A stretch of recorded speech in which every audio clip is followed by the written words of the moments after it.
छोटे से गांव में एक गरीब परिवार रहता था। उस परिवार में रामू और उसकी बीवी सीता उसके बेटे चिंटू के साथ रहते थे। उसी गांव में एक तोता भी रहता था। उसका नाम था रघु। वो किस्मत का धनी था। जहां भी जाता वहां किसी भी चीज की कमी नहीं पड़ती थी। एक दिन रघु उड़ते उड़ते उस गरीब परिवार के घर गया। रघु सोचता है, अरे वाह, लगता है यहाँ आज बहुत अच्छा खाना मिलेगा। मैं पेट भर के खाऊंगा। वो एक कटोरी में रखे अमरूद देखता है। अरे वाह, अमरूद मुझे तो ये बहुत पसंद है। मैं तो इसे पेट भर के खाऊंगा। रघु तोता अमरूद खाने ही लगता है। तभी सीता रघु को अमरूद खाते देखती है तो गुस्सा हो जाती है और उसे वहां से भगा देती है। भाग यहाँ से, न जाने कहां से आ जाते हैं। मैं तो परेशान हो गई हूं इनसे। सीता के भगाने के बाद रघु चुपचाप से एक कोने में रहता है। धीरे धीरे उस परिवार की बरकत होने लगती है। एक दिन रामू और सीता खाना खाते वक्त बातें करते हैं। आजकल हमारी बहुत तरक्की हो रही है, काम भी अच्छा चल रहा है। रामू कहता है। इस पर सीता कहती है, सच कहा, भगवान हमेशा ऐसे ही हम पर मेहरबान रहे। बेटा चिंटू भी कहता है, पिताजी मुझे खिलौना लेके दो ना, मेरे सभी दोस्तों के पास है। रामू कहता है, ठीक है, जरूर लाऊंगा। सीता कहती है, कितने खुश है सब, मेरे परिवार को किसी की नजर ना लगे। एक तरफ ऐसी बातें होती हैं तो दूसरी तरफ रसोई में रघु तोता भी अमरूद खाते रहता है। मजा आया, अमरूद खाया, मजा आया, अमरूद खाया, मजा आया। तभी सीता रसोई में आती है और रघु तोते को अमरूद खाते देख बहुत गुस्सा होती है। सीता रघु को बाहर निकालने के लिए पिंजरे में अमरूद रखती है।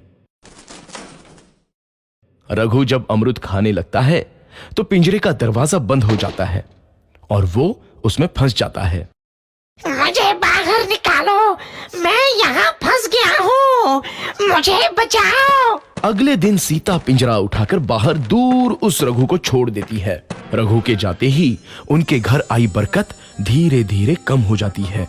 उन्हें बहुत घाटा होता है। सीता कहती है, ये क्या हो रहा है, अचानक इतना कैसे बदल गया?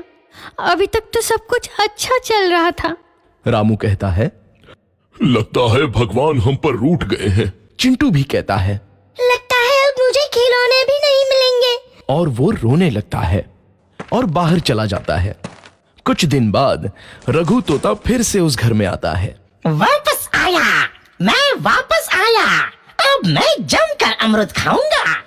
रघु सीधा रसोई घर में चला जाता है और अमरूद खाने लगता है।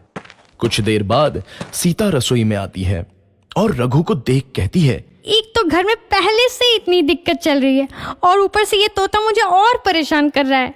सीता रघु को वहां से भगा देती है। रघु उड़कर किसी कोने में छुप जाता है। कुछ दिन बाद धीरे धीरे उस घर की बरकत वापस आने लगती है। काम भी अच्छे से चलने लगता है। एक रात जब रघु तोता अमरूद खाने जाता है तो पिंजरे में फंस जाता है। ये लोग आखिर चाहते क्या हैं?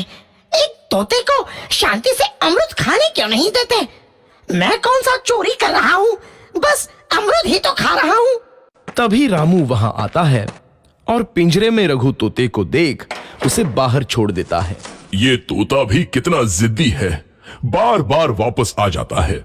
जैसे ही रामू रघु को छोड़ देता है, अगले दिन से फिर से उनके घर की बरकत जाने लगती है। काम में घाटा होता है। किसी को समझ नहीं आ रहा था कि ऐसा क्यों हो रहा है। रघु तोता घर आता है तो अचानक बरकत आती है और जब रघु तोता को बाहर निकालते हैं तो बरकत चली जाती है। एक दिन सीता रघु तोते के घर आने और बाहर जाने की स्थिति पर नजर रखती है। ये तोता जब भी घर आता है तो घर में बरकत आती है और जैसे ही ये घर से बाहर जाता है तो उसी के साथ बरकत भी चली जाती है।